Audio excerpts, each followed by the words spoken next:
This week's episode is brought to you by Colorado Junk Removal. No more junk, no more stress. Got some junk laying around the house? You know, that refrigerator that hasn't worked in 2 years. Yeah, the washer that you said you were going to fix, but you never have. Absolutely. That couch that's got a big hole in it that you're not probably ever going to give to anybody. Fence posts that you're never going to fix either. I see a trend here. Yeah. Then you need to call Colorado Junk Removal. What's that number, Dan? 719-249-1717. You know what? You can also visit them on the web at coloradojunk.com. Or you can send them an email at coloradojunk or cojunkremoval@gmail.com. Absolutely. What was that email address again? cojunkremoval@gmail.com. That's right. Or give them a call, like we said, 719-249-1717. Matt will come take care of all of your junk. And remember, no more junk, no more stress. Quite good. Attack warning. Attack warning? Is it for real? Attack warning's for bloody real. Live from Colorado Springs, the Drop Culture Podcast. I want to confirm, is this an exercise? Roger, copy. This is not an exercise. Come on, quick, get down. 1, 2, 3.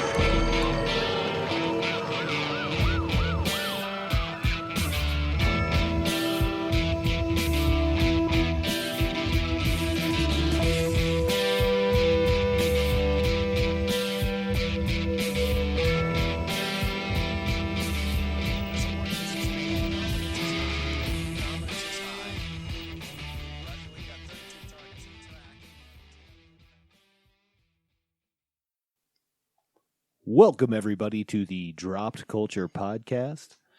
I'm Dan. I'm Brock.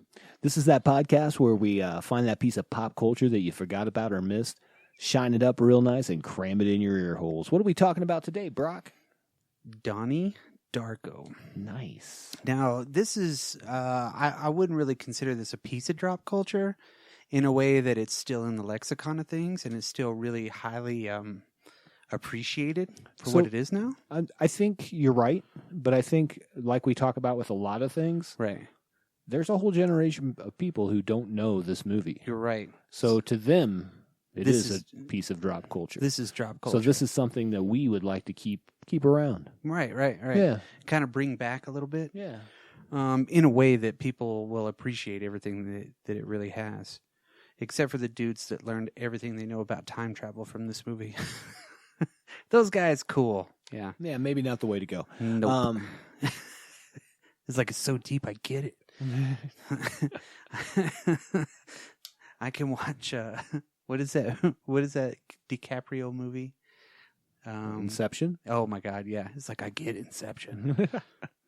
Do we really? I haven't watched Tenet yet, but I hear that's one that Yeah. you got to really pay attention Yeah. to, or maybe not. Or everyone I've talked to just says it's very confusing. But I Yeah. haven't watched it. But not this movie. No. This There's a lot movie's going. straightforward, yeah. It is not straightforward completely, but there's a lot of ideas flowing around this movie. It gets pretty deep in sections, you know, where you're like, oh, well, we're going somewhere with this. Like even just the dialogue, like random dialogue, you're like, man, that goes a little further than I thought. Right. We actually did record this episode. This was one of our first episodes we ever did on a movie. Yes, and I think we talked for like 3 hours. I believe you're probably correct, because our first episodes, which no one have heard from the dungeon of the flux capacitor, We're all about 3.5 to we're 4 all hours. like 3.5 to 4 hours long, and like there was always like random tubas and like people playing music around us, and it was crazy. You've probably heard me and Dan talk about it before, but let's get started with the movie. Where would you like to start on this movie? You want to start with the production, actors? Well, let's How- just how do talk we a wanna little go? bit about the movie itself. Okay. So it was a movie made for $4.5 million. In the theater, it only made about $7.5 million. That was after it got re-released. Yeah. Eventually, it made more money on home video. And Well, I was going to say, that's where, when it hit DVD, that's really where it took off. Right. and became a cult film, if you will. Right. The distribution for it, it buried it. It was almost like a Big Trouble Little China kind of bury. Okay. Because there was two things that held it back from major distributors.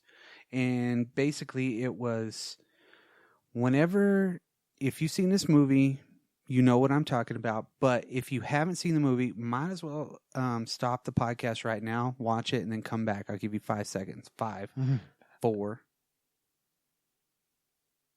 Okay. Now that you're back, spoilers are all done. You've seen the movie. Okay. What stopped this from getting major distribution was when Donnie was firing a gun. And the reason being was because of Columbine that happened in 1999. And then the biggest thing was, September 11th. September 11th, and there happened to be a portion of this movie where a piece of a plane falls out of the sky. Right, and that's how the story started, too. So it was his idea was a piece of an airplane falls on a house. And they don't know where it comes from. And he built the whole idea for this movie out of that right there. Absolutely. This movie would have never been made, by the way, if it wasn't for Drew Barrymore. Yep. Her production company, what was it called? Flower Pictures, I think. Flower Films? Flower Films, yeah. They picked it up and gave him the $4.5 million, which is like bare minimum. Right. At the time to make a movie. But they stretched everything and made everything look so awesome in this. Is it David Kelly, right? David E. Kelly? Richard Kelly? Richard Kelly. Okay, Richard Kelly met with people like Francis Ford Coppola. He met with, just tons of people, right? Trying to get this movie off the ground, right? Coppola was the only one that was like, yeah, you got something good here, Right. But some other people kind of got involved in it, but it always never went through because another thing, the production of it, Richard Kelly wanted to direct it, and they were like, "No, you're just fresh out of film school." He had written a screenplay, I think, right? Yeah, as soon as he got out, it took him almost a year, I think, after he got out of film school to write the script for this. He was ready to write it, and then he wrote it. Okay, so the idea was kicking around from the 90s, right? 1997. So before this, he had just made a couple short films. Right. Yeah. He still has made a lot of films. Yeah. I think the biggest one probably people might know would be like Southland Tales. Yeah, and I have never seen it. Oh, it's good. It's more confusing than this movie. Yeah. There's actually like a companion book that you can get with the movie. Wow. Yeah, like it goes a lot of weird places. Seems to be his modus operandi. Yeah. He likes to be confusing, but not really. He's we've got some of those out there. You mentioned one of them, Inception. What's the Inception guy? Christopher Nolan. Yes. Yeah. Let's go to space. And all those where it's Interstellar. Yes. Yeah. Yes. All that stuff. Ugh. The Dark Knight. Whatever.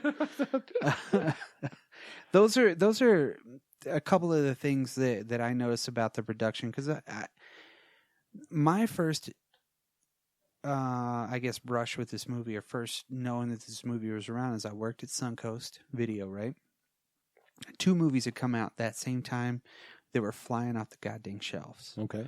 Donnie Darko was one of them. The other one was Boondock Saints. Oh, both great movies. We could not keep those in stock because as soon as they hit, 2 or 3 people would come in and buy them. They weren't giving us a lot, right? Right.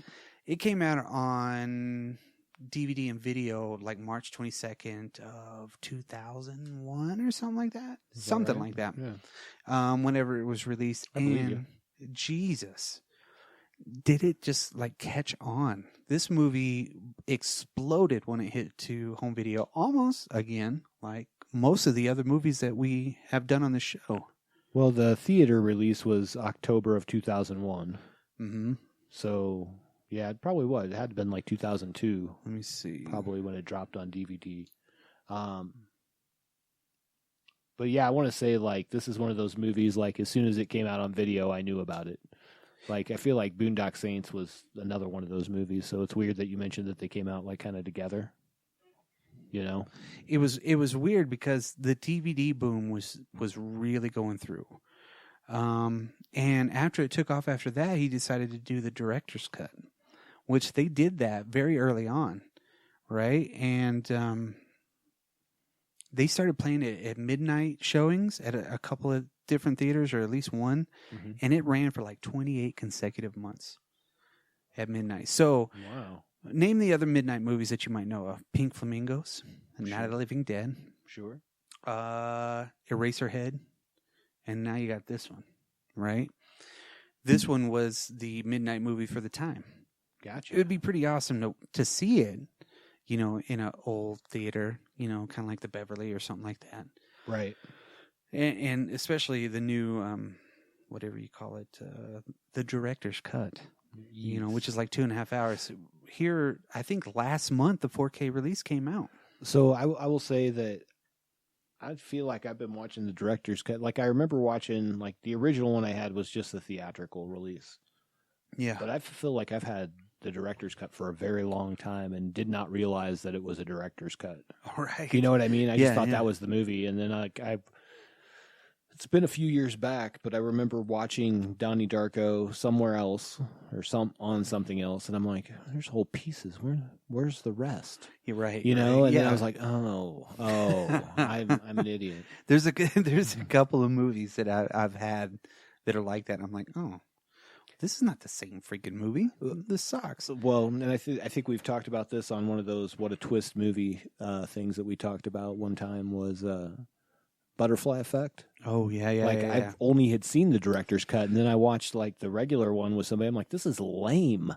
And they're like, what do you mean? I'm like, well, let me show you what the ending looks like on mine. Yeah. And they're like, holy shit. Like, this is way better. This is terrible. But you expect it after you've seen it so many times. Of course, right? But anyways, back to Donnie Darko. Well, you know what? This is huge over in the UK as well. There's a companion book. Really? I'm pretty sure, yeah. I believe you. In 2003, Jake Gyllenhaal, he wrote the foreword for it. Nice. And, everybody that was in this really wanted to be a part of it because they saw the potential in it. Gyllenhaal even, obviously really young in this, but he had some creative input as well. Yeah, he kind of gave him a lot of creative freedom to come up with a certain aspects of his character. Not even just his character. So the rabbit's voice? Really? Yeah, you know how it's all distorted? I thought it sounded like him. Gyllenhaal recommended that they do that. Wow. And I think Richard Kelly even said, like, it burns my ears to hear it, like it's, whatever. Yeah. But it makes sense, like he's coming, when we get into where the story is at, like it's a distorted kind of voice. It sounds, whenever he's talking, I swear I can hear Gyllenhaal's voice in it. And the last time I watched it, I was like, wait a minute, is that him? I don't know that it is, but I know that he wanted the darker version. So it might be him. And I think he also pined to get his sister on there as well. Yeah. Well, he lobbied for the Rachel. part. Yeah. Maggie.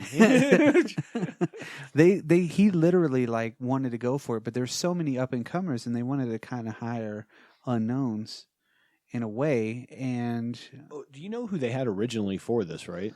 Yeah, wasn't it that Jason Schwartzman? Yeah. So of Rushmore, and you mentioned that I think on whatever we were, maybe like on one of our quick casts earlier. Right. But once he couldn't be in it because of other stuff, Vince Vaughn, at age 31, they pursued him to play Donnie Darko.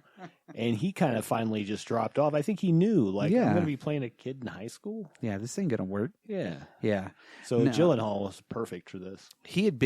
Had he done other things, or was this his first one? I think he had done a few things.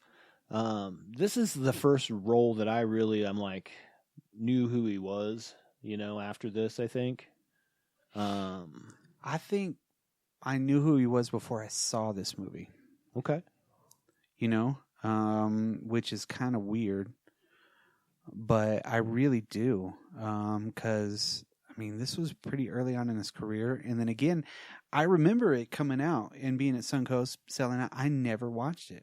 For Really? one, I couldn't afford a DVD at the place I worked at because I got like 8 hours a week working there, and I had to live off of that shit, which was not real.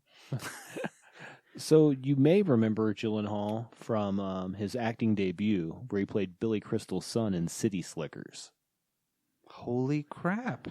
But again, I think this is the first role that he had where I'm like, that's Jake Gyllenhaal. You know what I mean? Before that, he was like a kid actor. He was almost in Mighty Ducks, but his parents wouldn't let him be in it because he would have had to leave like for a while or something. Wow. Yeah.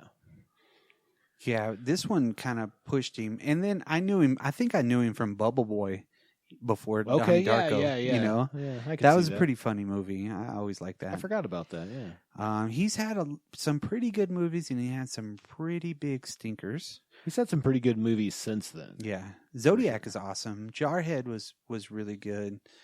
Man, there was just so many different ones that Southpaw?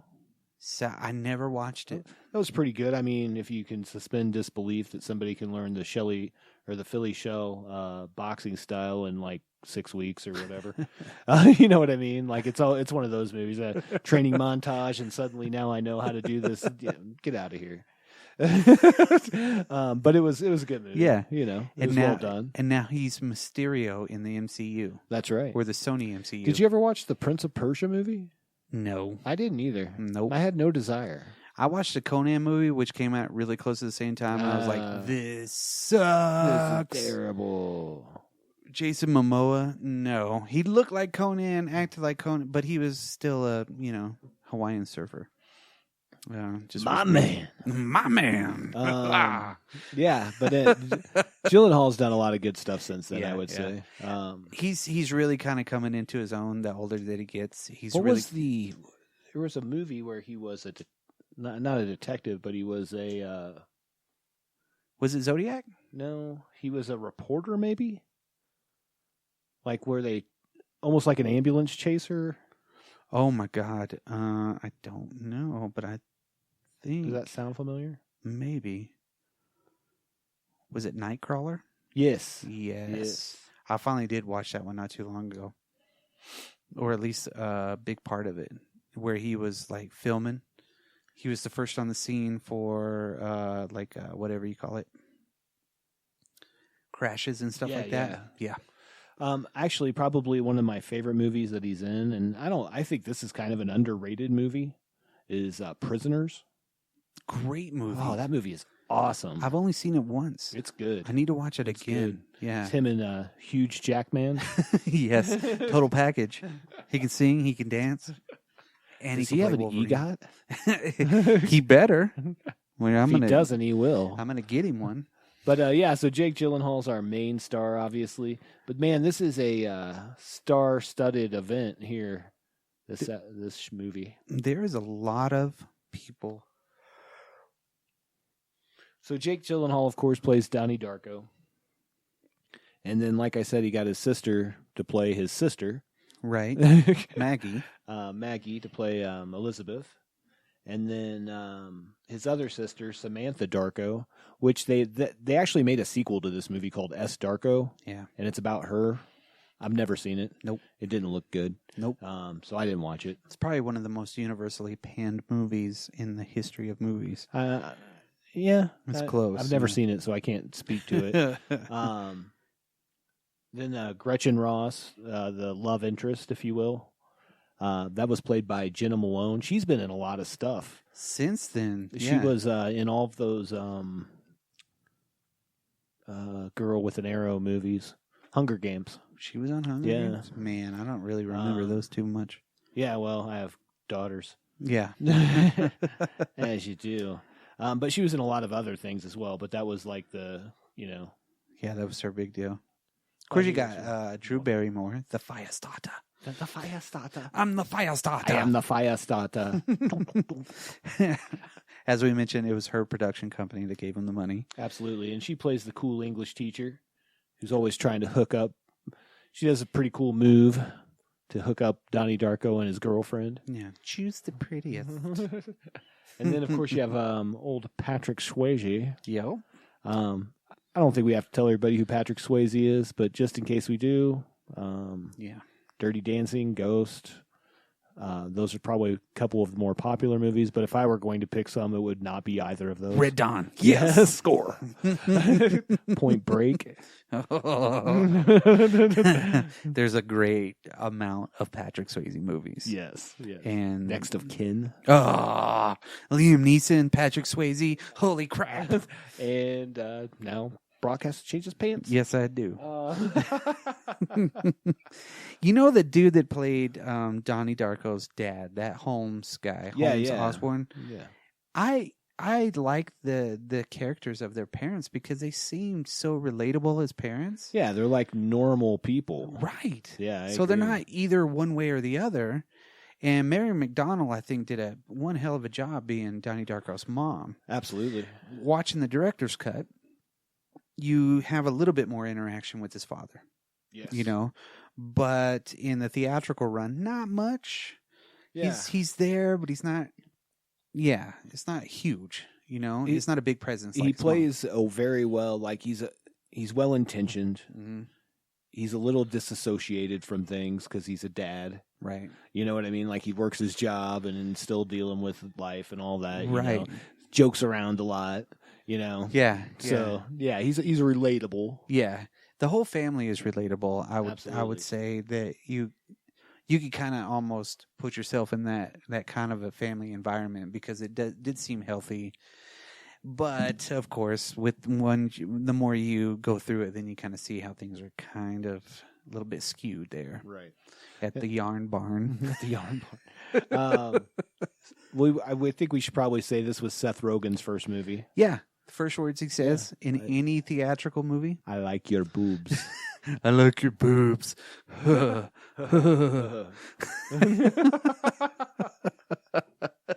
guy I always recognize from this too is the teacher that he asks about Noah Wiley. Yeah, because he was in ER. Yeah, but I really remember him from a movie called Pirates of Silicon Valley that was about Bill Gates in the Woz. And a little bit about Bill Gates, the Woz, and then Steve Jobs. Like it was a cool ass movie. What's the cat that played in Weird Science? Anthony Michael Hall. Yes, he's in it. Or Robert Downey Jr. Anthony Michael Hall. Yes, but that movie it's pretty good. I would recommend it. Huh. Yeah. I managed to see it. Yeah, I remember from ER more than anything. I didn't really watch ER. I always get ER confused with St. Elsewhere, which I also get confused with Grey's Anatomy. They're all. Yeah. I hated movies. ER. Is that the one with it. Clooney? Yeah. Okay. That made Clooney. Roseanne actually did. Come on. Facts of Life made Clooney. Come on. But the thing about it is the last 2 years, I don't know why, but I ended up watching it. Okay. I just watched it. I was like, ooh, ER's on. Let's watch it. I always give my wife a hard time because she watches Grey's Anatomy and Chicago Hospital or whatever, and Chicago, all the Chicagos. Yeah. Chicago, PD, Chicago Fire marshals. Yeah. She watches all of them. And I'll always be, oh, you watching ER? Yeah. She's like, yeah. Like, cool. Chicago Fire Marshals. Who are you? But I think that kind of. I mean, obviously, there's a lot of other people in that, but that's probably the big major folks. Yeah. The one other guy that I know is James Duvall. He was in like Nowhere and stuff like that. He's the guy that plays Maggie Gyllenhaal's boyfriend, also in a bunny suit. Oh yeah. Okay. He was just in a lot of those like 90s. Late 90s, early 2000s. Like kind of low budget stuff. Yeah. Seen more than anything that I remember him from. I'm sure he was in something else too, but that's what I remembered him from. You know what I mean? Right. Even the doctor. The doctor. You remember her, Dr. Fisher. Was it Dr. Fisher? You remember her. I've seen her before. Every one of these characters, it seems like you've seen them before. You're talking about Dr. Lillian Thu? There you go. That's, I mean, it's like you always, I don't know. You just kind of, you can see this for real. The way they did the cameras, the way that the shots were, everything was great. I think that's one thing that Richard, or is it Richard Kelly, right? Yeah. Okay. I think that's one thing that he had heard from somebody, and there's a really cool little saying, and I kind of believe this way in movies as well. Let me find it. But it's a really cool way to kind of look at the way that this movie was shot, right? Okay, so we've done Brazil before, Yes. right? Well, I know that was a big influence, right? influence for Richard Kelly, for sure. He loved Gilliam. Right, and he says, I think the greatest thing I learned from Terry is that every frame is worthy of attention to detail. Kind of like Kubrick, right? If you look at a lot of Kubrick's films, you take a screenshot of any part of it, it could be a painting on a wall. Absolutely. I look at television shows like Hannibal, and the way that one was filmed and, just completely edited and everything, it was like watching somebody paint a picture while you were watching it. It was beautiful, right? Right. He goes on to say every frame is worthy of being frozen in time and then thrown on a wall like an oil painting. And if you work hard on every frame, the meaning of your film becomes deeper, more enhanced. Terry Gilliam has that. Everything looks wonderful in it. The cinematographer in this was a badass. The film stock that they use, shooting in widescreen, so they can kind of cut on production costs. It was kind of one of those things that there's a lot of necessity, but it turned it into this beautiful looking movie. Right. The colors are great. Your everything in the background, everything just seems like it was in 1988. I don't know how that is. It's because you're not wrong, but the music actually helped that a lot too. The soundtrack. Yeah. The colors that I remember when I was a kid, and the way that it looked with the sun shining, and the trees out. I don't know. It just totally reminded me of being young. It really did. Yeah. And it always has. And watching it recently again, I was just like, man, this really just takes me back. Going to Walmart to get some G.I. Joes. Welcome back. But this is almost like Richard Kelly's Citizen Kane when it comes down to it. Because he hasn't really done a lot after this, but he's got more notoriety for this movie than anything else that he's ever done. Yeah, I would say that's probably correct. And honestly, really, there's not a lot of extra stuff. And hopefully he does more. Absolutely. Maybe he's just waiting, like a lot of people. I think a lot of smart people that are really good at something, they wait until it's right.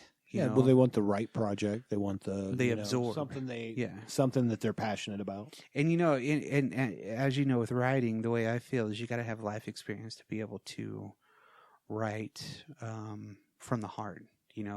Write about your experiences. You inject that in there. Like he did.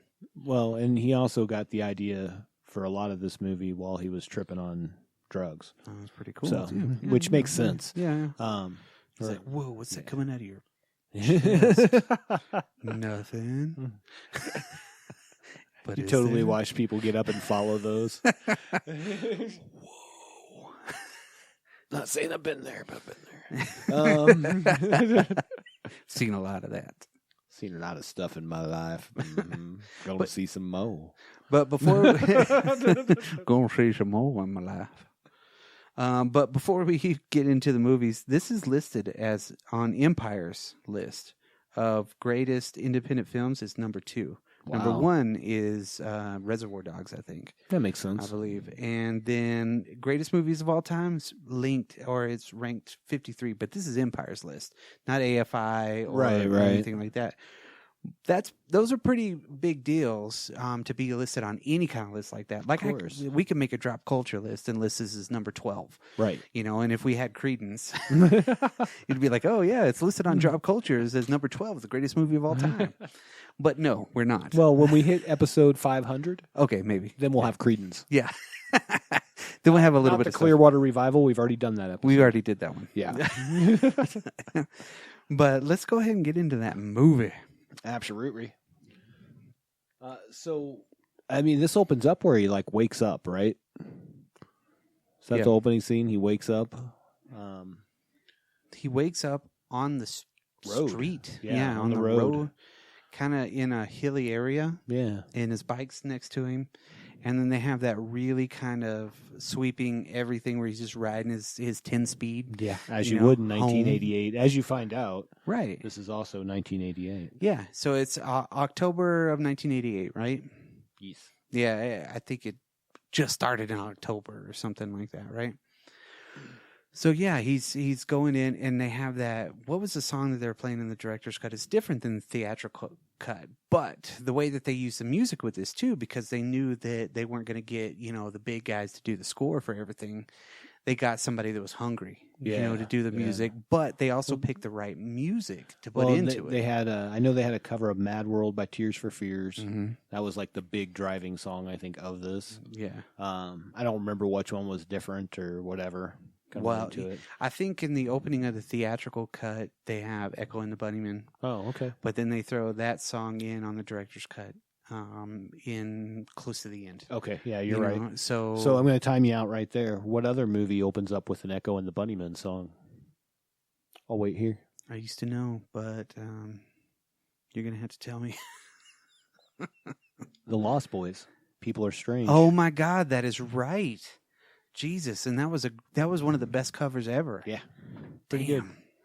Anyway, so that's a little trivia for you in the middle of a drop culture episode about. I something have else. seen them before too.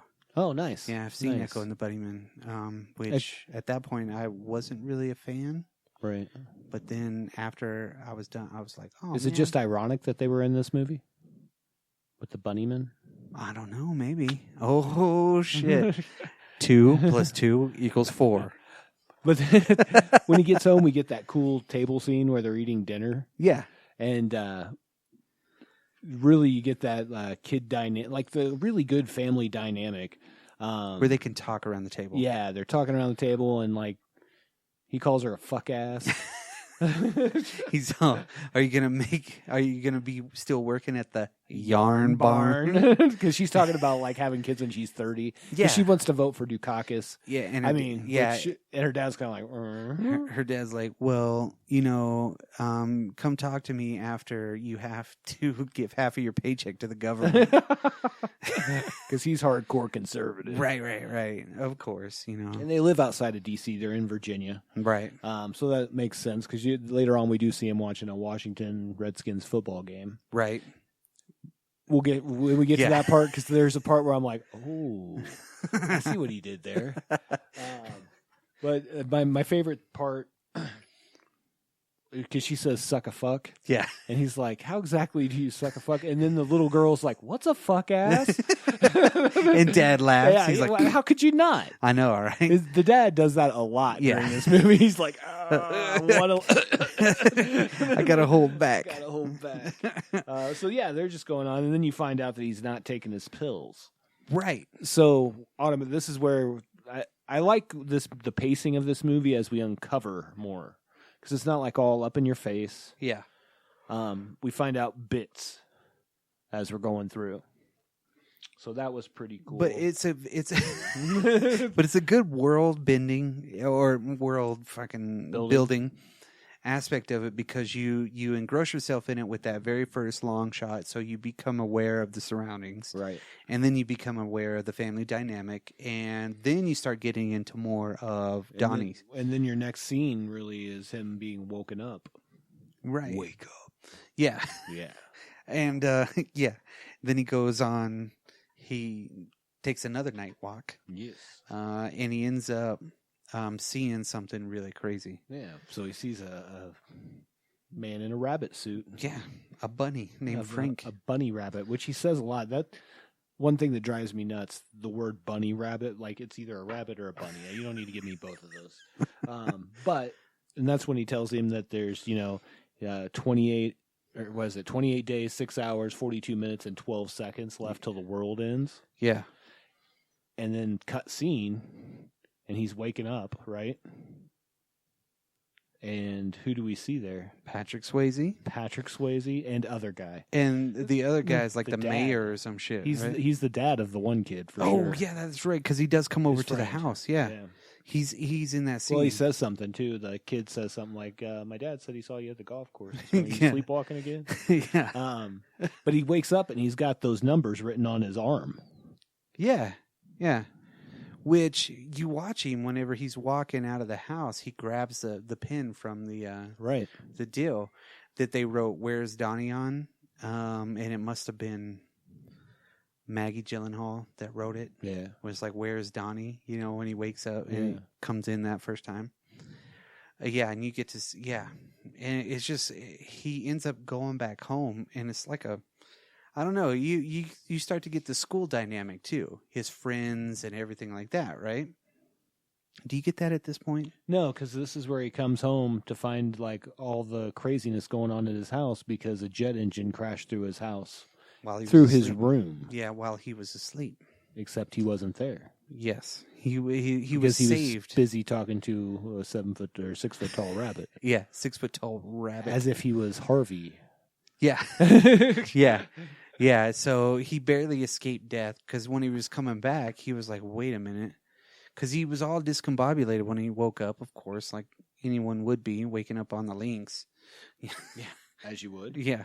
And so, he shows up and they're like, you fell in your room. Where have you been? Right. It's like a totally normal thing that he sleepwalks and ends up on the other side of town. Yeah, obviously they're not concerned like At all. that he's in there. Or...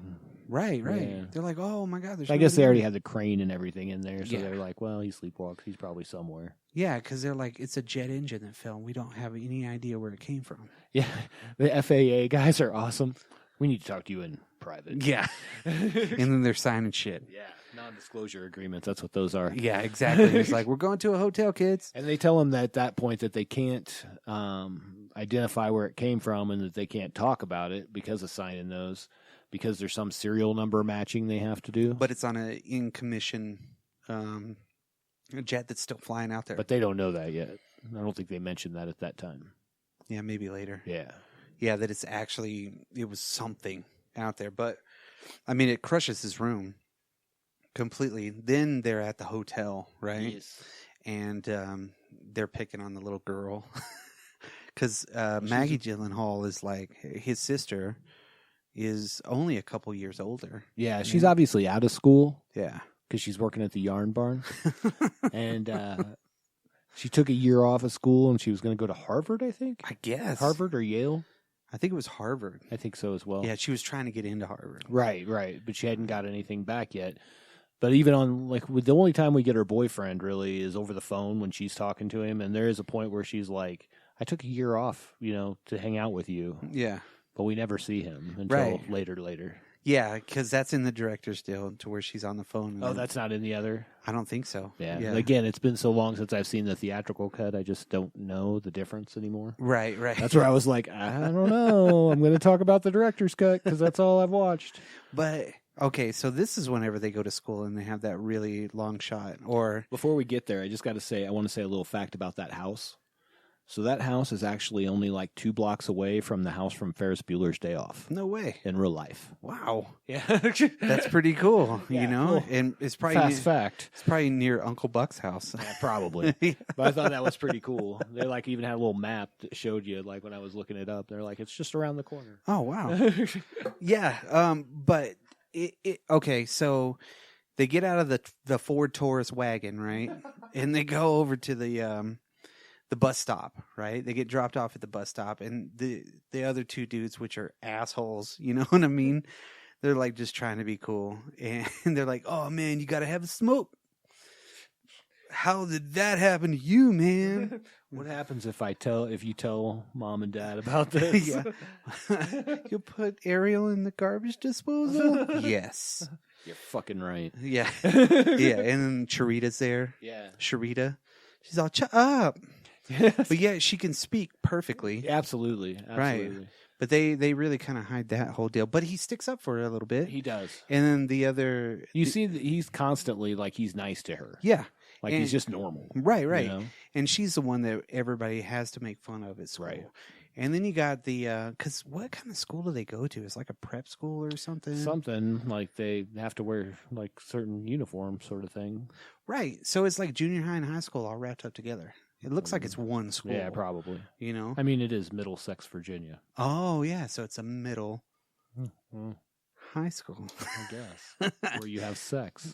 Yeah. I don't know the answer to that. But they're such badasses that they don't go out the front of the bus. They open the back door and hop out, right? And then Slow-mo. And this is where you get the whole school montage. Oh, man. Walking by everybody, and Seth Rogen's got a key of cocaine, and the dude's like, the principal walks by, and he doesn't see shit, but he's like looking, and Miss Farmer's looking, right? The wicked teacher, and she's got the attitudinal beliefs manual. She plays the same character in everything she's ever been in, like a very uptight biddy. Yeah, like righteous. Yeah, weird. Yeah. She's been in a lot of weird stuff. You get to see, the new hotshot science teacher, which you don't know he's science, and then the hotshot English teacher, right? Which is Noah Wyle and Drew Barrymore. Right?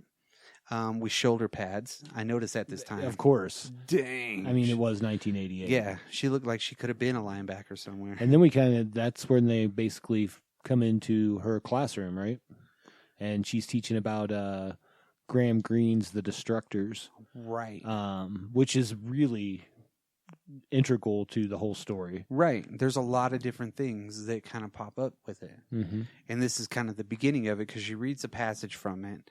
And then she starts asking questions. And then one nerd girl answers something. And she's like, no. If you read this. Yeah, if you would have read this. And she's like, oh, great. Burn the money. And then, of course, she calls on Donnie, and he's like, they're just trying to see what happens when you destroy the world or whatever. Yeah. And them burning the money is ironic. Right.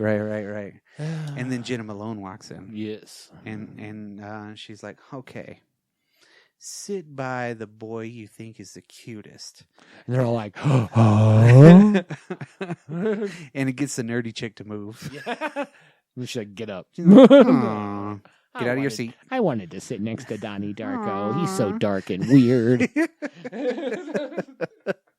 But this is, right after this, don't we get the first indication that he is going to a therapist? Yeah, so this is where we get the trip with his dad in the Ford Taurus to the shrink. Because he's like, we're not supposed to say. And that's where he's telling him, we signed these papers. We're not supposed to say anything, but you can say anything you want to the doctor. Right. And that's when he almost hits Grandma Death. Right. They're on that back road. Right. Which is kind of weird. Yeah, she's just like standing out in the road. She's always going back and forth. To the mailbox. Right.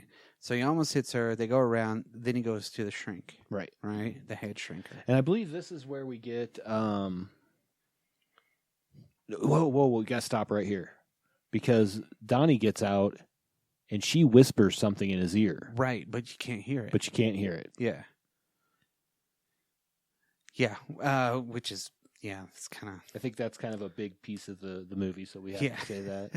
And this is really where we find out that when he's with the psychiatrist, that the rabbit's name is Frank. Right. Yeah. Right. Because he's like, I've got a new friend. Because is he real or imaginary? Yeah. Imaginary. Yeah, because she's doing whatever hypnosis on him. Because she's introducing hypnotherapy. Yeah, which is weird. Have you ever been hypnotized? No, me neither. I don't know. Is that like a Jedi thing? Like if you're strong-minded, you can't be hypnotized. If you're weak-minded, you can. That's a very good question. I don't know. I've never. I'm not saying anything. Like we had a hypnotist come to our school one time, and like he hypnotized some people, and then he'd say something like a trigger word, and then they'd balk like a chicken or something. You know what I mean? But I was not one of those people. And I think he looked at me because I was looking at him like, yeah, go ahead.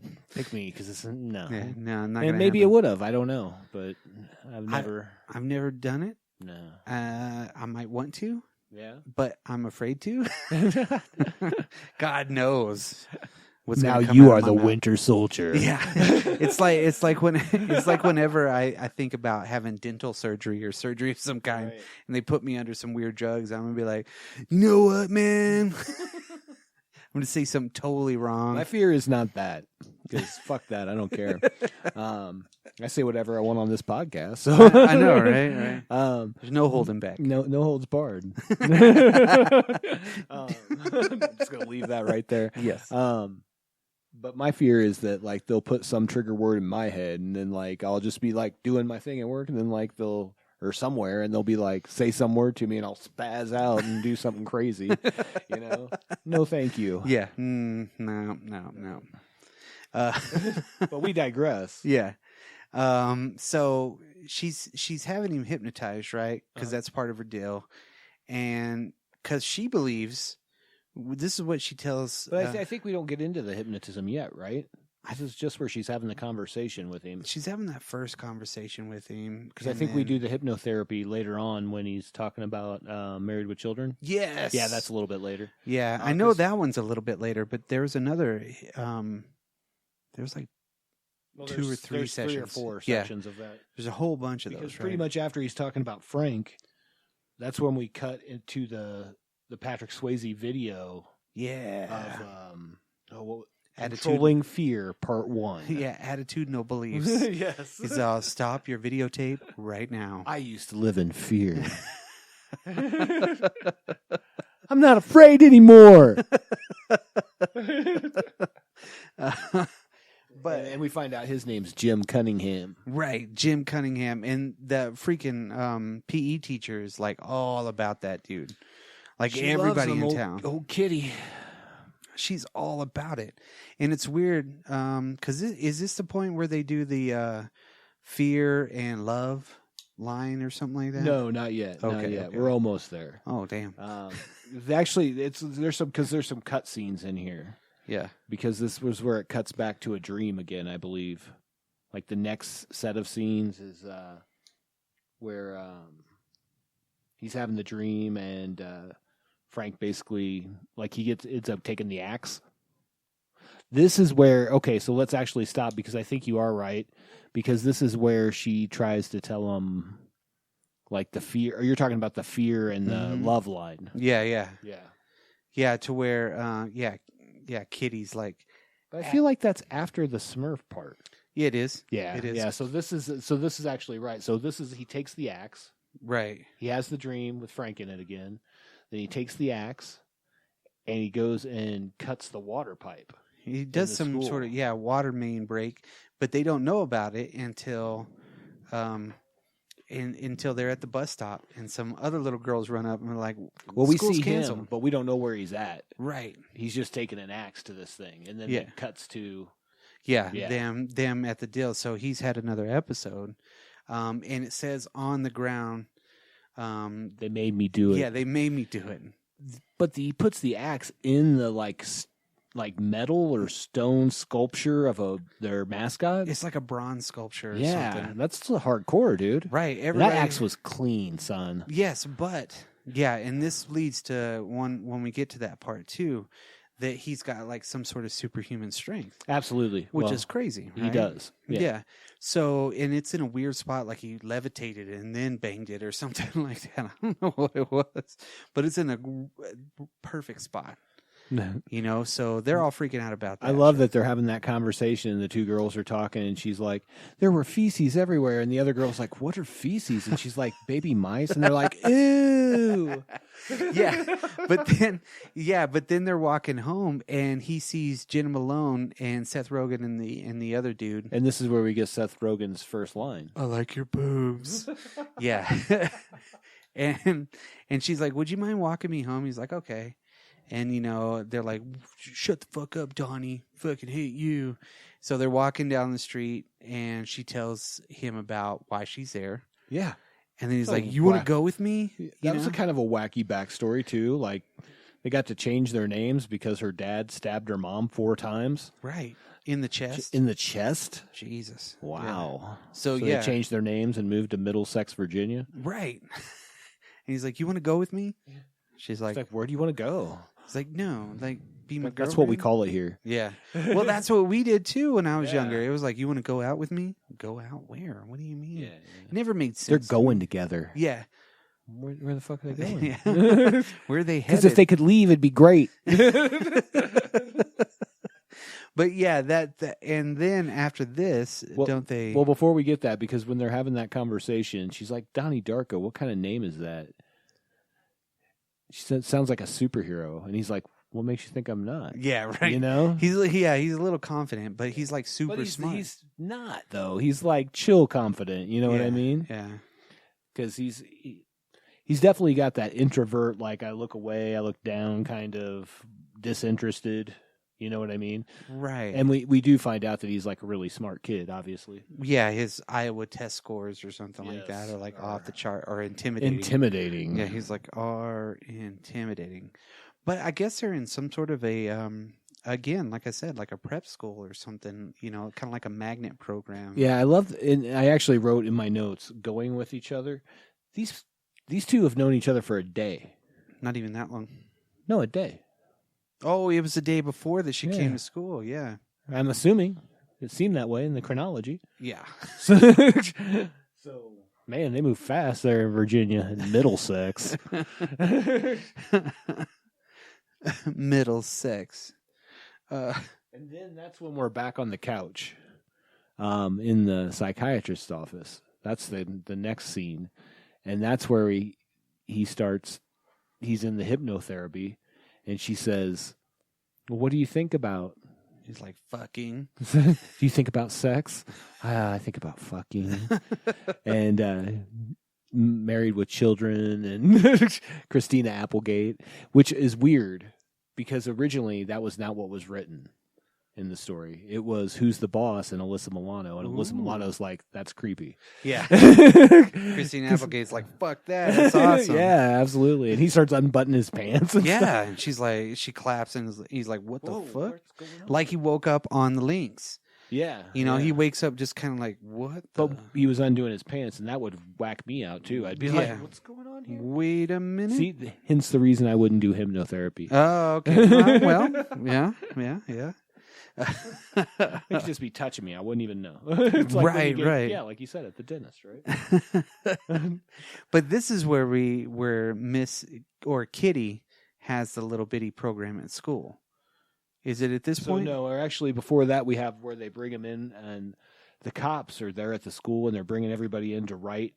They made me do it on the chalkboard. But Drew Barrymore's watching Donnie. Right. Like big time, right? And when the principal writes a question mark next to his name after he writes it, like, maybe, but it doesn't look anything like it. You know what I mean? And then our next thing is where they're out shooting the guns. That's right. And they're talking about the Smurfs having gangbangs and Smurfette and like going to town, Papa Smurf filming it and whacking off. Right. And then Donnie Darko's like, what?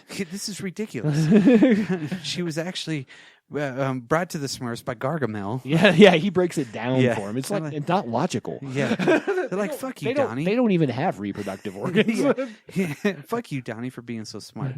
And we see Grandma Death going to the back and forth to the mailbox. Yeah, still going back and forth, right? And they're like making a game of it. They're like, maybe there'll be mail this time. Oh, she's going back. Oh. And then we go, of course, to the PTA meeting, which you mentioned. Was that the PTA meeting? The emergency PTA meeting. Oh, it's because of school, right? Was vandalized, and there was feces in Kitty's office. And then she's also like, why is this filth being taught to our students? I am the only person in here that bridges the gap between parent and teacher, parent and faculty. As a Middlesex mom, she's like, why are they reading Graham Greene's The Destructors? And she's like, do you even know who Graham Greene is? Because Rose asked her that, and she's like, everybody has seen Bonanza. What? Absolutely. Yeah, what the fuck? Right? That's crazy. I had to rewind that part. I'm like, what did she say? Yeah, Bonanza. And they're all like, huh? Yeah, what? That's why she's the PE teacher. Yeah. Yeah. They don't read books. Right. They don't read. They just look at diagrams on doing sit-ups. But some are history teachers as well. But then, isn't this where they have the love line or whatnot? Yeah, that's why I was thinking this is the part where they have the the love and fear line, and they're in Right. class, and she gives them all little scenarios on little. You can tell it's like part of the kit that came with the videotape. Right.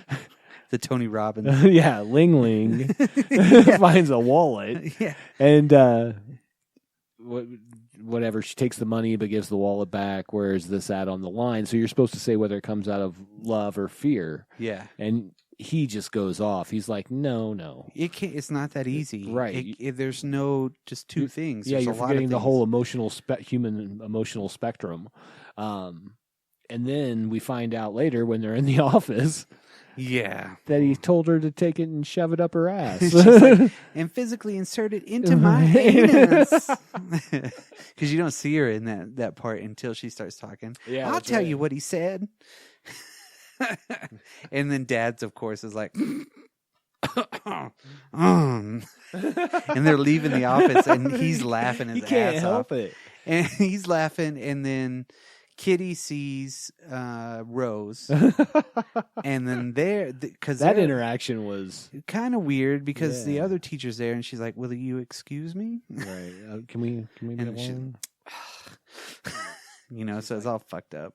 And she's like, I question your whatever, And we find out that her youngest daughter and her daughter are in a dance troupe together. Yeah, Sparkle Motion. Yeah, I don't think we find out the name yet, but yes. Yes, but Sparkle Motion, which I think is a fucked up scene too, because I feel bad for Sharita.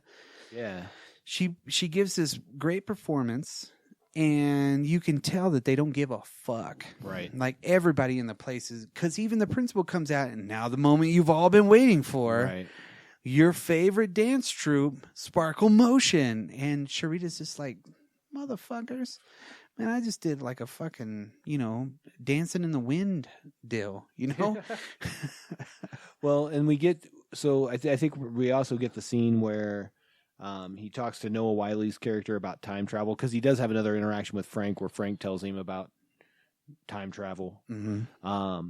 And he gives him the Roberta Sparrow book, Yes. The Philosophy of Time Travel, which we find out used to be a teacher at that school who used to be a nun and changed her life, like suddenly, Right. and is actually Grandma Death. Right.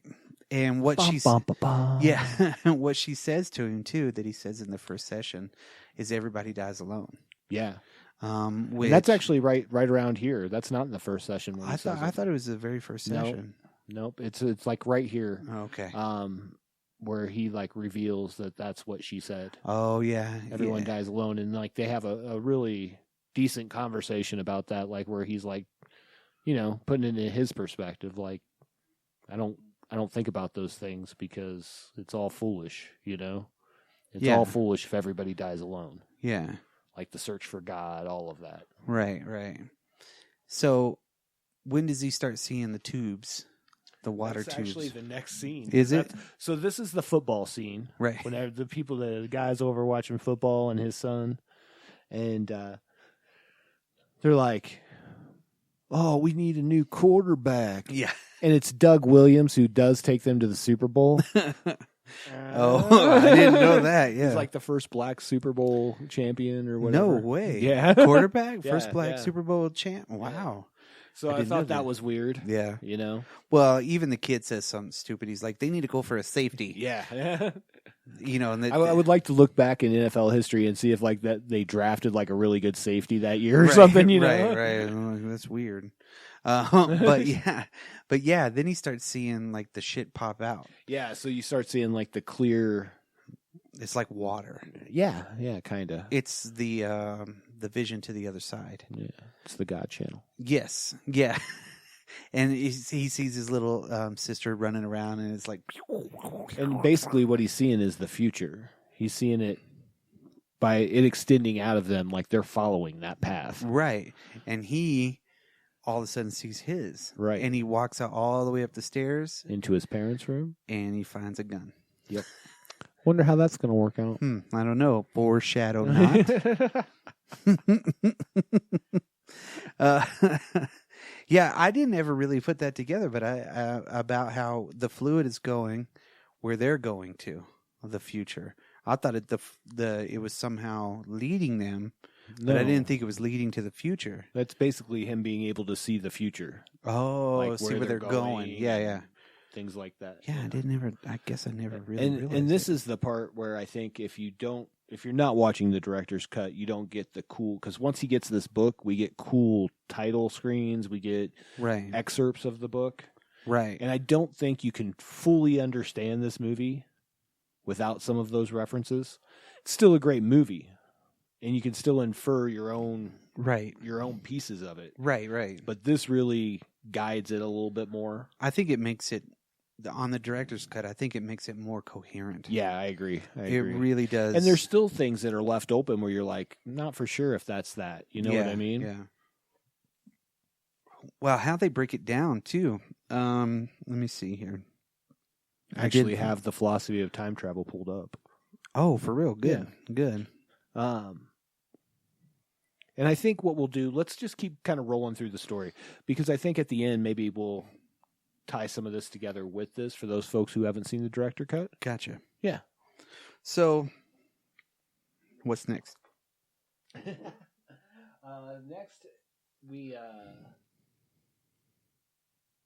the parents go to, like, they're out eating and they're just like doing like she even says something about wanting a divorce, Yeah, but then she's they like, laugh. Yeah, I want a divorce, and he's like, because they bought him new furniture after that, Yeah. for his room, because his sister's talking about it. You remember that teacher, Miss Farmer? Yeah. He And- told her to stick it up her ass. Stick it up her ass. But then the parents are out, and then they decide to go see the shrink. Yeah, and he's like, she's like, it is wrong for him to say that to the teacher. She like, I don't know. And she's like, yeah, like, I think there should be consequences. right, and He's like, I think we should buy him a moped. yeah, exactly. I want to buy him a moped. I was like, God damn. And then she's like, I want a divorce. And then they laugh it off. Yeah, but then we find out that the shrink thinks that he has this disassociative schizophrenia, like he's totally disassociating himself from the real world, Having daylight hallucinations. and both of the parents are just like, holy crap, like, And how they're do like, you have he told you about his friend Frank? They're like, what? Yeah. He's a bunny rabbit. Yeah. He's a 6 foot tall bunny rabbit. But yeah, they literally are just, you can see in his mom's eyes, because way back at the hotel, they're laying there together. Back at the hotel. At the very beginning, Yeah. and he's like, do you remember so-and-so? He died. He always said he was doomed. Maybe Donnie's like that too. They're just kind But of he thinking, dodged it. Yeah, but he dodged his bullet. Yeah. Which is kind of crazy to kind of think about that in the future for it. Now, when you're talking about this, you could see how much they worry for him. They want him to be taken care of, but then they're talking about schizophrenia. Right. So his mom's just like, damn, what can we do? More hypnotherapy, more drugs. Yeah, and she's like, whatever we got to do, let's do it. Just like a Parent would. A parent, Yeah. yes. Be like, okay, I don't care what happens. Because they don't know. Yeah, exactly. So the next thing we get to is the school assembly with Jim Cunningham, or Patrick Swayze, as you might know him. I like how he comes out all like fucking, oh, hey, Middlesex High. Oh, some of you are afraid Yeah. to say good morning. I mean, and you could tell that they made it so real, like the mics were turned way up. Yeah, absolutely. Like you could hear everything. He's like Tom Cruise from Magnolia. Yeah. But like to a room full of people, they're like, fucking, I hate you. Because I'm in high school. Yes. He's like, I can't hear you. So yeah, and then he's going through his little program, right? And what is it? The first one. I love this. I love that one where she's like, my sister eats too much. And you hear the other girl go, shut up, Kim. It's like, no, wait a minute. I think she's afraid. Come on up here, right? And then what is it? The little kid comes up and is like, what does he say about, like, I want to learn how to fight or something like that. I always get picked on because of my size or something like that. And he's like, well, he encourages him to do something, you know. Right. So he runs up to the front, and he's a little bitty dude too. And then Donnie's like, "Hey, what's up?" Hi. Doesn't he say, he's like, "What's your name, son?" He's like, Gerald. Yeah. Something weird like that. And he's like, I mean, it's such a, he like really puts him on the spot. Yeah. You know, and that's where we, you know, right before that, you do get to see Patrick Swayze talk about the man behind the mirror, Right. and who you really are behind that mirror. Instead of just looking at what's in front of you, you're going through it, Right. to see what who you really are, and the best person that you can be. Right. Remember that. Right. We'll be coming back to that. Yeah, remember that part of it. So yeah. And you know, he ends the conversation and he says, "Which I think you're the fucking Antichrist." And everybody's like, "Yeah." It's like, God dang! I mean, he's so smart, you know. That I mean, he was seeing through all the bullshit, and everybody was like, "Okay." Yeah, and how does he gets his address? He finds his wallet or something. Yeah, in front of his house. Yeah, that's what it was. He's just walking down the street, and he's like, and you can hear Frank go, "Now you know where he lives." Yeah. Yeah, you're like, oh shit. And then aren't they in the movie theater after that, watching The Evil Dead? Yes. Okay. Yes. So which Sam Raimi let them do for free. yeah, that's pretty awesome. Yeah. Yeah. I think he knows what it takes to make an independent film, and was like, I get it. Yeah. Yeah. You can use this. Sam Raimi seems like he'd be a cool dude like that. Absolutely. You know? Yeah. So she's asleep, his girlfriend. Yep. And all of a sudden he sees Frank, and he's like, "What happened to your eye?" But he actually sees who's behind the mask. Right. He still doesn't know who he is. Nope. You know, but he notices his eyes all fucked up, right? And so that's when he tells him to go set the dude's house on fire. yeah, like go burn it down. Yeah. Right. And then so he goes over there, and you see him just like dumping the gasoline everywhere, and that big old picture of Swayze right there, right? Yeah, and that's how you know right away this guy is a douchebag. If you got a big old picture of yourself on the wall, come on. Yeah, unless you're in a general's outfit, I don't see why. Yeah. Yeah. Yeah. No. You're like in a Revolutionary War outfit, you know, playing the flute. You know what I mean? I mean, I've got that big painting on the wall that says Commander.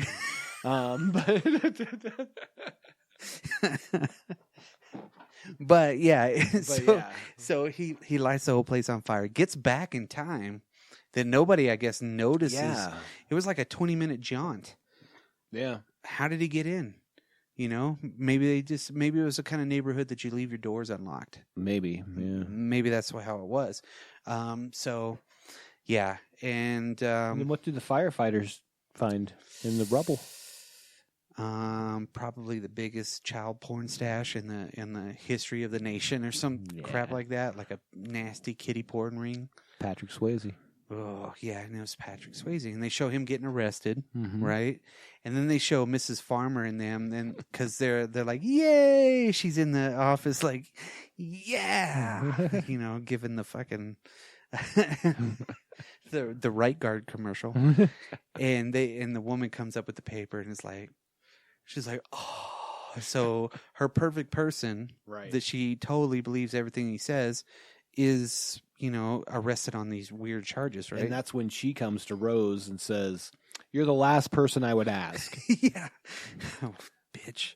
Starting to question your commitment to Sparkle Motion. Because they got to go to Ed McMahon's Star Search, right? Yeah. As you would in 1988, I guess. Right. I forgot about Star Search. Yeah, right. But literally, that was a badass show. It was so horrible. Like, some dude would be doing yo-yo tricks. Yeah. So now we have America's Got Talent. Yeah, it's the fucking same thing. Yeah, same Yeah. fucking thing. Absolutely. There's no buzzers. And what was the Gong Show? Oh my god! Remember that? I mean, not in our, you know. Yeah. There's Where they pull them off with the hook. yeah. I was just trying to figure out what the first Star Search was. Shit. It had to be an earlier incarnation, you know. Oh yeah, you know there was. Yeah. Yeah, it's like America's Got Radio Talent. Putting on the hits. So they go. I'm sorry, were you going to say something? No. So they Rose and Samantha and the dance troupe, they go to L.A.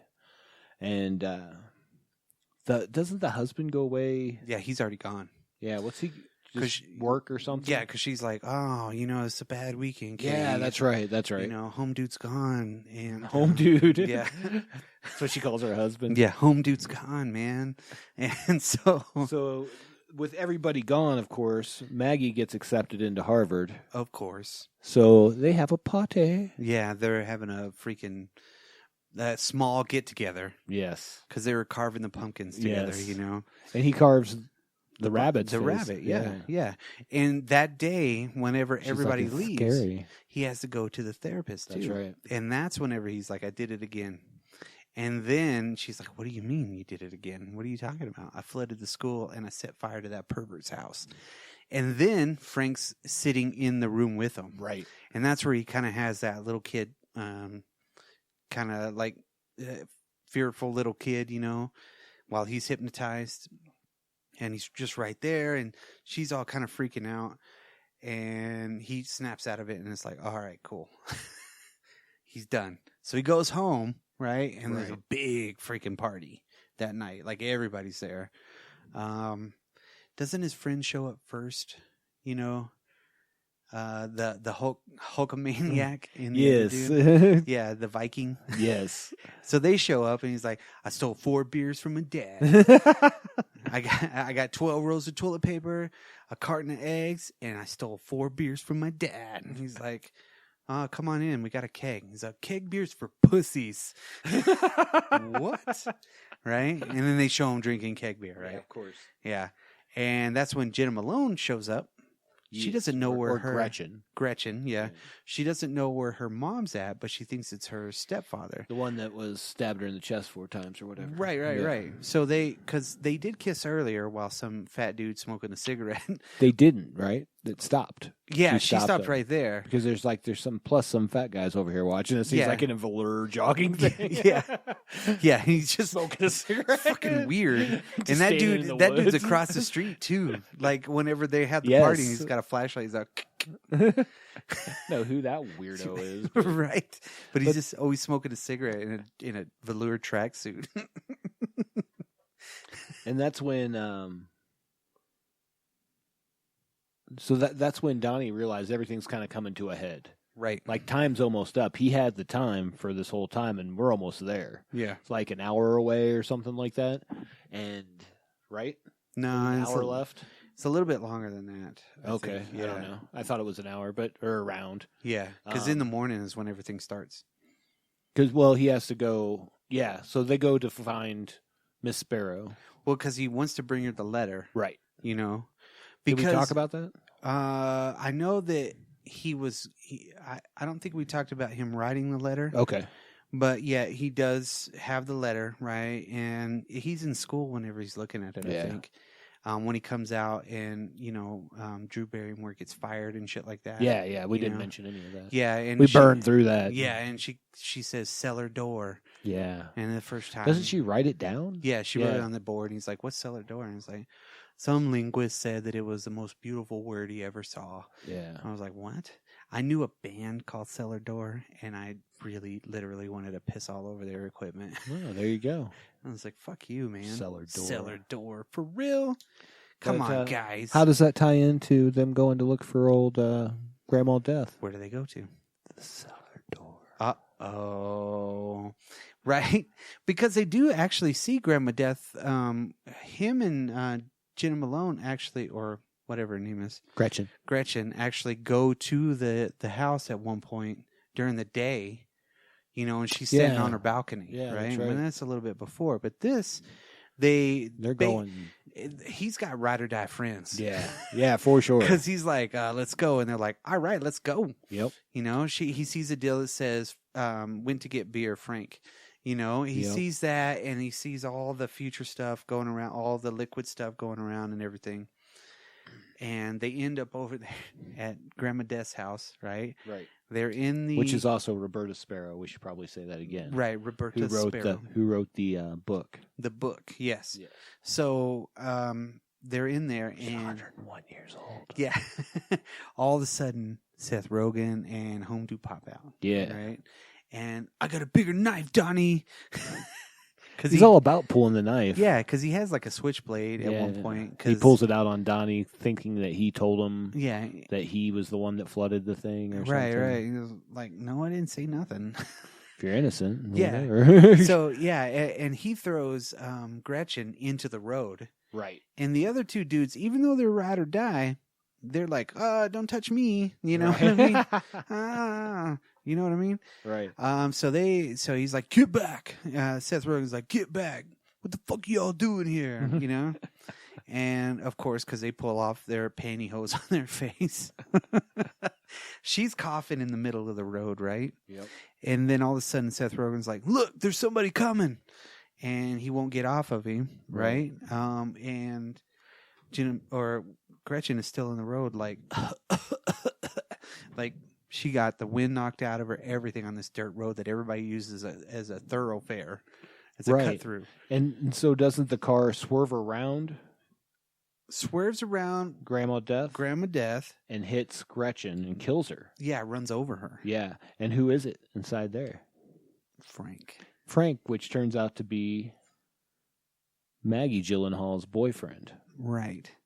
And won't that gun that Donnie Darko had? Guess what? He shoots him right in the eye. Right in the eyeball. And then he looks at the other dude with the clown mask and he's like, go home.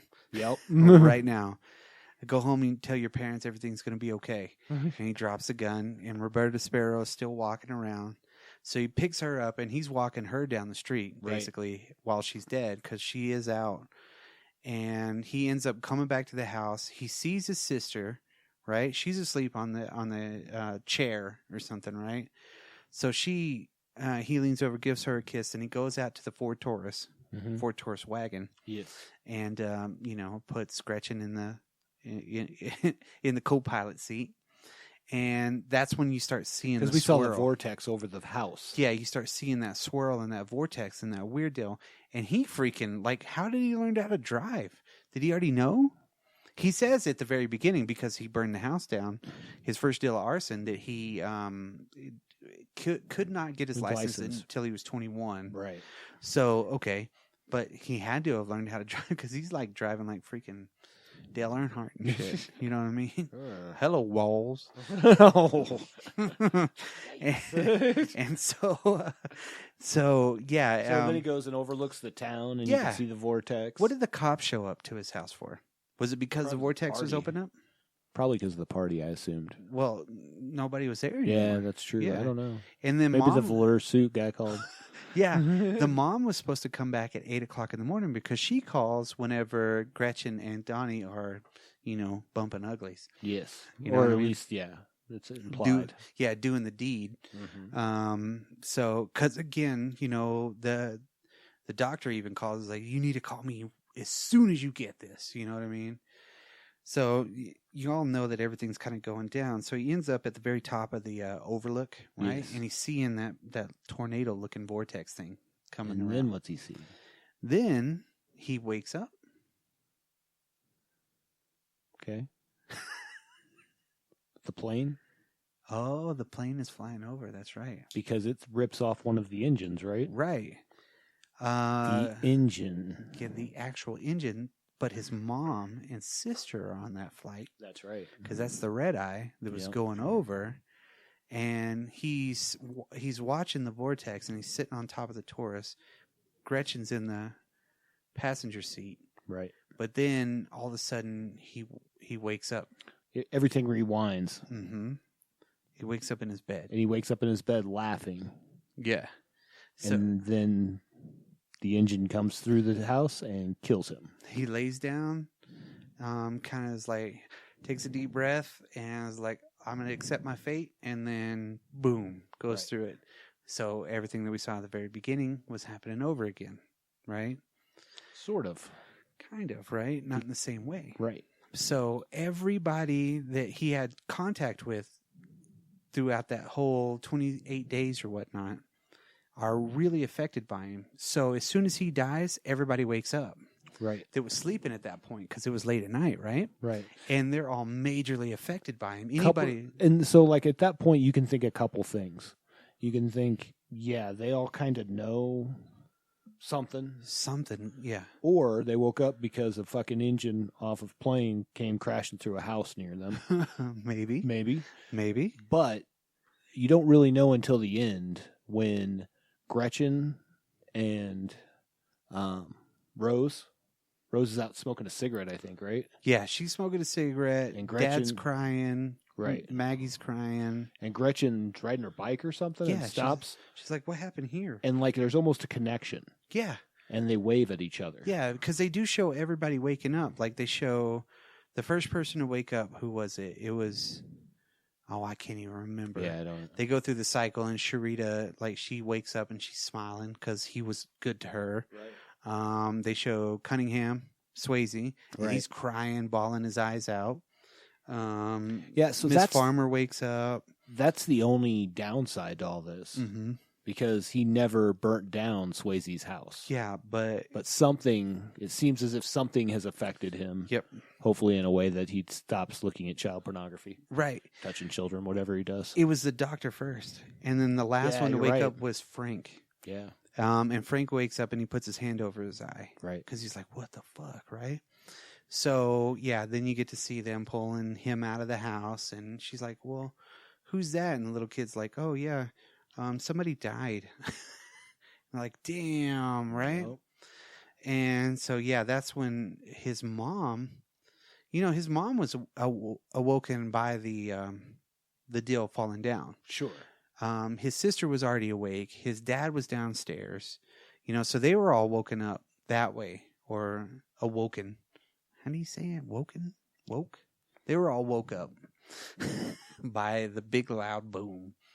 And so whenever all the other people wake up, because they affect them. Right. And I know what you're going to talk about next is how the book is and how it explains how all this works. Right. And, of course, like you said, they have a moment and then you're done. That's the end of the movie. So I know where you're at. Yeah, so, again, if you were just watching the movie, you didn't have any of this context, right? Unless you watch the director's cut, right? So it kind of explains stuff that was in the book. There's like cards, title cards that have like sections of the book in it during the director's cut, and I'm just going to read like some of these so that it'll make sense in the way that the movie would want you to make sense of it. Right. So Chapter 1 is the Tangent Universe. The primary universe is fraught with great peril. War, plague, famine, and natural disaster are common. Death comes to us all. The fourth dimension of time is a stable construct, though it is not impenetrable. Incidents when the fabric of the fourth dimension become corrupted are incredibly rare. If a tangent universe occurs, it will be highly unstable, sustaining itself for no longer than several weeks. Eventually, it will collapse upon itself, forming a black hole within the primary universe capable of destroying all existence. So, tangent universe. So it's a tangent universe. So basically because... And it's connected. Because Jake Gyllenhaal wasn't where he was supposed to be and die, this became a tangent, or kind of in a quick way to explain it where you might understand is like MCU time travel. Right. Because if you go back in time and let's say I kill Brock's grandpa, that doesn't mean Brock ceased to exist in my world. Right. It just means... It creates a whole nother parallel deal. Right. But in this instance, they can't last forever. They only last several weeks, and then it could destroy all of existence. Yeah, because the tangent universe is not going to, complete. Right. But that's where, of course, he's got to make... Well, I'm not going to say that yet, but that's where whenever they're showing the liquid, that's the other universe. At the end of it? Yeah. That's the tangent universe that's going to the other side. Yep. Absolutely. And when we'll sum all this up after Chapter 2, Water and Metal. Water and metal are the key elements of time travel. Water is the barrier element for the construction of the time portals used as gateways between universes as tangent vortex.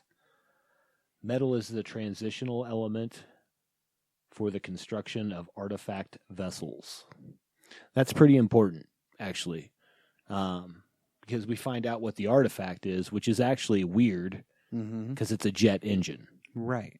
It's sent from the primary universe.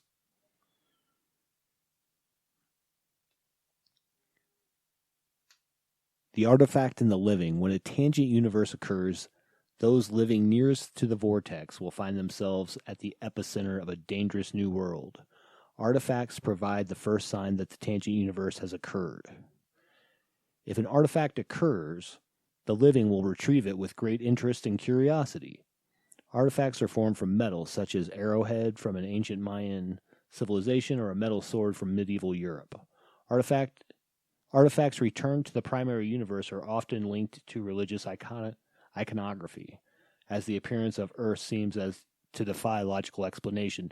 Divine intervention is deemed the only logical conclusion for the appearance of the artifact. Okay, so that's Chapter 4. But we don't get Chapter 5. We get Chapter 6, and it talks about the living receiver. Right. The living receiver is chosen to guide the artifact into the position for its journey back to the primary universe. No one knows how or why the receiver will be chosen. The living receiver is often blessed with a fourth dimensional power. These include increased strength, telekinesis, mind control, and the ability to conjure fire and water. The living receiver is often tormented by terrifying dreams, visions, and auditory hallucinations during his time within the tangent universe. These surrounding the living receiver, known as the manipulated, will fear him and try to destroy him. So, who is our living receiver? Donnie Darko. Donnie Darko. No reason why, except for he was the one that was supposed to die. He was chosen. The manipulated living, Chapter 7, are often the close friends and neighbors of the living receiver. They are prone to irrational, bizarre, and often violent behavior. This is an unfortunate result of their task, which is to assist the living receiver in returning the artifact to the primary universe. The manipulated living will do anything to save themselves from oblivion. Because, again, that tangent universe will destroy itself in a matter of weeks. Create a black hole. That's right. And then Chapter 10, the manipulated dead. The manipulated dead are more powerful than the living receiver. If a person dies within the tangent dimension, they are able to contact the living receiver through the fourth dimensional construct. The fourth dimensional construct is made of water. The manipulated dead will manipulate the living receiver using the fourth dimensional construct. The manipulated dead will often set an insurance trap for the living receiver to ensure that the artifact is returned safely to the primary universe. If the insurance trap is successful, the living receiver is left with no choice but to use the fourth dimensional power to send the artifact back in time to the primary universe before the black hole collapses upon itself. And I don't remember the section about dreams in here from the movie itself. When the manipulated awaken from their journey into the tangent universe, they are often haunted by experience in their dreams. Many of them will not remember. Those who do remember the journey are often overcome with profound remorse for the regretful actions buried within their dreams. The only physical evidence buried within the artifact itself, all that remains from the lost world. Ancient myth tells us that the Mayan warriors killed by an arrowhead that had fallen from a cliff where there was no army, no enemy to be found. We are told of the medieval knight mysteriously impaled by a sword he had not yet built. We are told that these things occur for a reason. Yeah. And that's pretty much what we got as far as... Right. The manipulated dead, those are people that die in the tangent universe, like Frank and Gretchen. Correct. They're the ones that are more aware than any of the living. Yeah, 100%. But that's that domino effect that's created by those two experiences that lead Donnie to save the world. 100%. Donnie makes the ultimate sacrifice. Sacrifices himself. To set everything back. Right Saves back. his mom and sister, saves Gretchen, saves Frank. You know what I mean? Everybody. Yeah. It's kind of fucking crazy. Really crazy. So, what do you think of this movie? What would you rate this movie on a scale of 1 to 5 artifacts? I would have to say, I'm going to say 5, just because I love the way it looks. I love the amount of storytelling that's in it. Everything was set up in a way that it was very hard to follow, but at the same time, once you see the extra parts, like the director's cut, it makes a lot more sense. Absolutely. And if you pay attention to it more instead of just one time, it makes a million times more sense. Absolutely. And you're seeing what's leading up to it, and you can see, and this word keeps popping into my head, but you actually get to see how everything is manipulated, how everything follows those guidelines. Absolutely. How everything moves. I think the difference between watching it in the original cut and the director's cut is I had a lot of people like that I remember watching this and they're like, man, that's dumb. Like they just didn't get it. You know what I mean? Yeah. And so I don't think like without the context, some people just don't make those jumps, I guess, in their mind. Right. You know what I mean? Where to me, I liked it right away. I was like, this is badass. Yeah. And I'm not saying because I'm special. I'm just saying it's my kind of jam. Right. No, I was the same way the very first time that I gave in because it was so popular and everybody was like, "Oh, I know everything." They were those people. Well, there's a ton of people. I mean, that like lived and died by this movie. Yeah, I know. Like I said, the dude that started in the Cellar Door Band. You could tell that he probably watched it every night. On the director's cut, I don't know if you got to watch the special features at all, but yeah. There's like the #1 super dark Donnie Darko fan that makes his own documentary. Ooh. There's one about the cult of Darko, these like super fans or whatever, whatever. Yeah, I'm looking forward to watching all of this. Yeah, it was definitely one of those kind of movies, Mm-hmm. It's turned into, they were giving it away with like papers in Britain. Really? Yeah, a copy of it. You would get it whenever you bought like the Daily Observer or some shit like that. Wow. Well, I would give this 4.5 manipulated deads.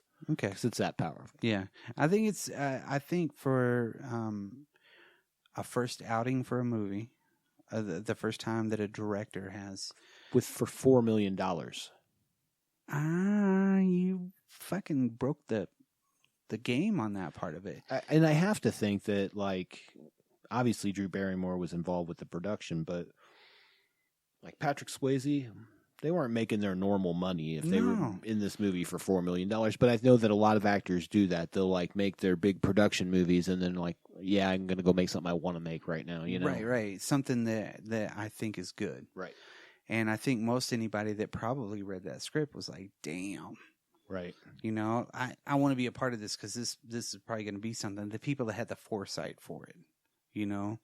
And there's very few people in Hollywood that I think that has that kind of foresight for it, so they'll throw everything into something really small. Yeah. And again, 4.5 million, not a lot when it comes down to movies, especially in the early 2000s. Yeah.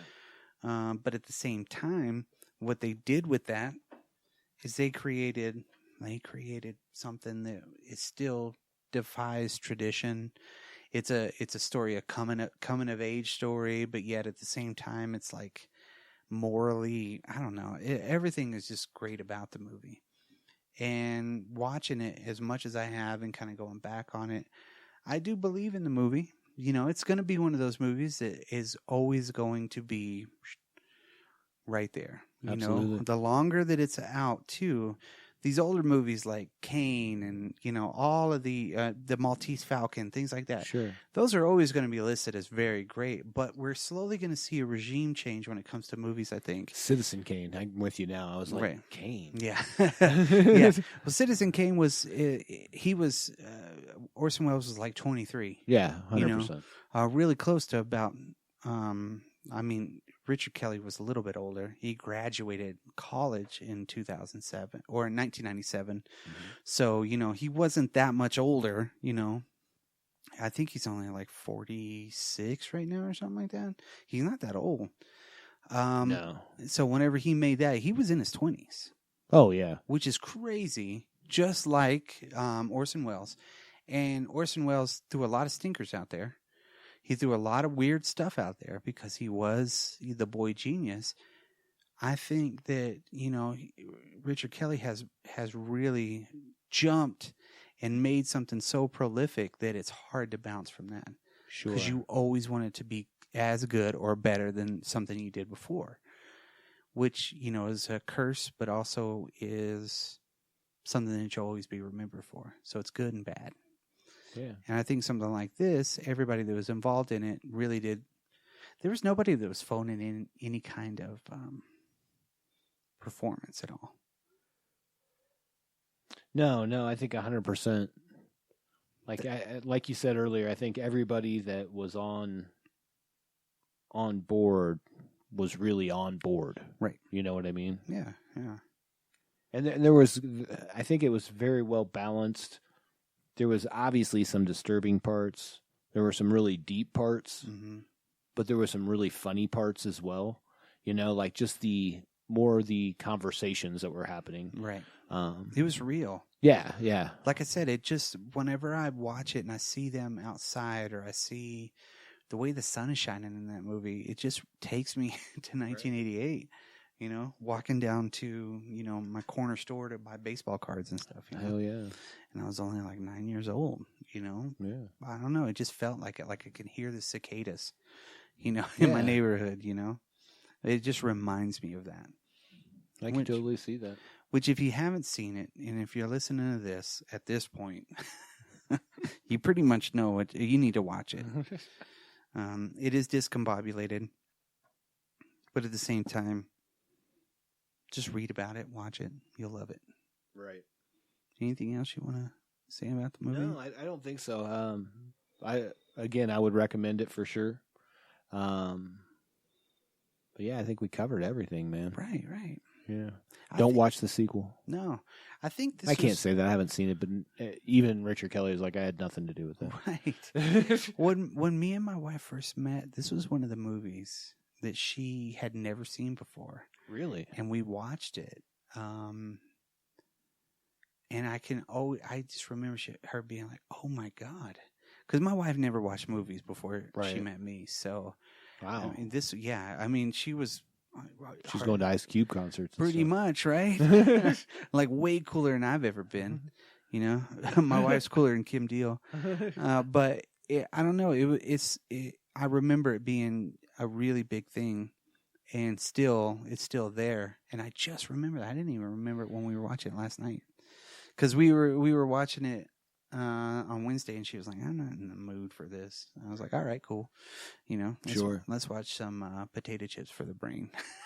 And then I watched it the next night. I was like, "Yep." She's like, "I know you got to watch it." So, but yeah, this is an important movie in my history. My herstory. Your herstory?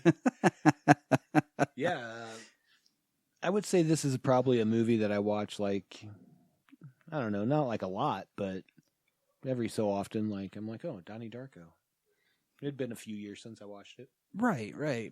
This is to me like as in league with like Apocalypse Now. Yeah. Like I'll watch Apocalypse Now if I can, whenever. Right. This movie's there, same way. What's love got to do with it? Yes. It's there too. And don't get me wrong, people. What's love got to do with it is a badass movie. Tina Turner. Yeah. You know what I mean? Tina Turner could have whooped your ass, but then Angela Bassett could have whooped your ass too. Yeah. You know what I mean? Angela Bassett could probably whoop anybody's ass still today. That's probably true. Yeah. But yes, Donnie Darko. Apparently, he's in the market for doing a sequel. Who is? Richard Kelly. Like a real sequel? Yep. He lost the rights, I think, or he sold off the rights. I don't know what he did. Something happened because they made a sequel. There's two he people wasn't that involved in. there's only two people that were connected with the original, so nobody like really too influential or big. But James Cameron said it was such a disturbing movie to Richard Kelly that he was like, oh, maybe there's something here. You know what I mean? So yeah, that's why he's kind of. I mean, I think everybody came out of the woodwork to congratulate him. It was like, dude, for real. Yeah, I watched a lot of stuff and I read a lot of articles for this. I know there's a lot of comparison to him and Nolan, you know, from a lot of like people that are more, you know, qualified to say something like that than us. Right. You know, and I think that Christopher Nolan helped with the whatever you would call it, the releases of it. Oh, really? Something like that. New Market Films, and IFC Films, and basically, like Barrymore begged for New Market for a deal, but they were considering straight to video. And Richard Kelly credits Christopher Nolan and Emma Thomas in securing the deal. Nice. After Memento producer Aaron Ryder arranged a private screening of Donnie Darko for New Market.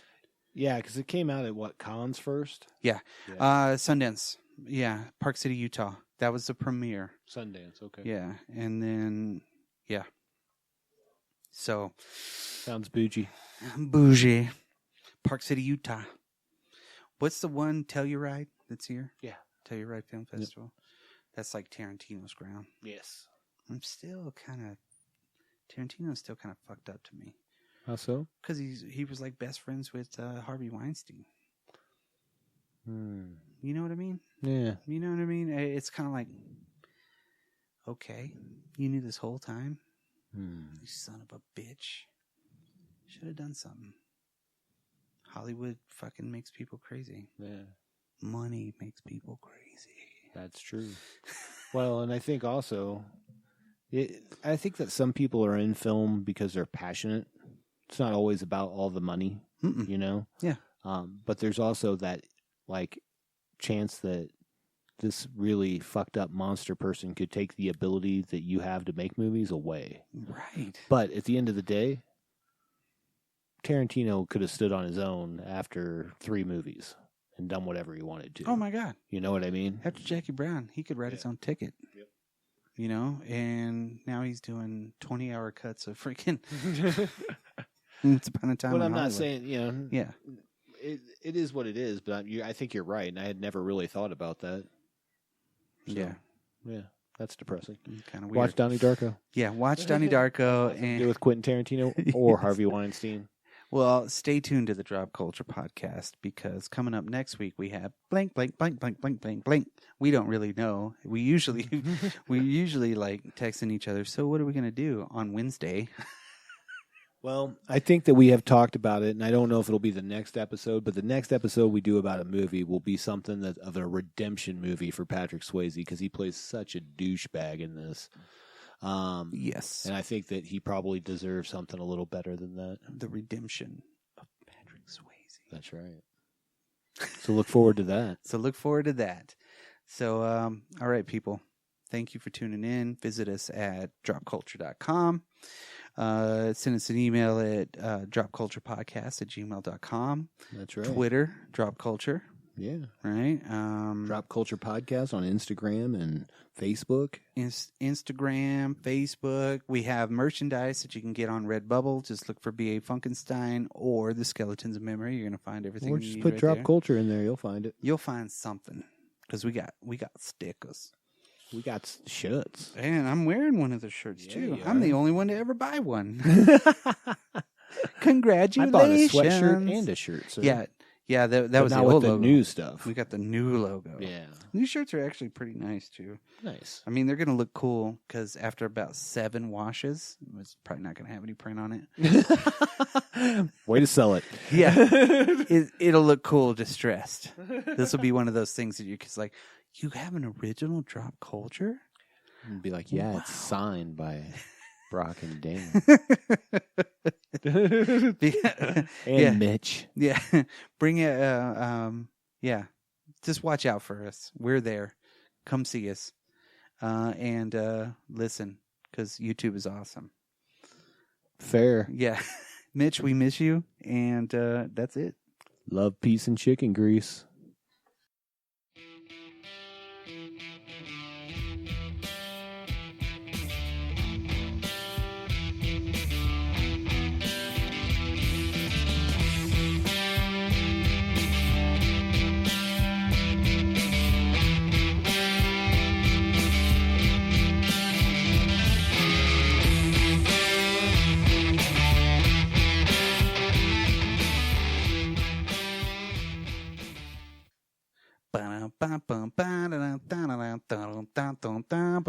Hold please.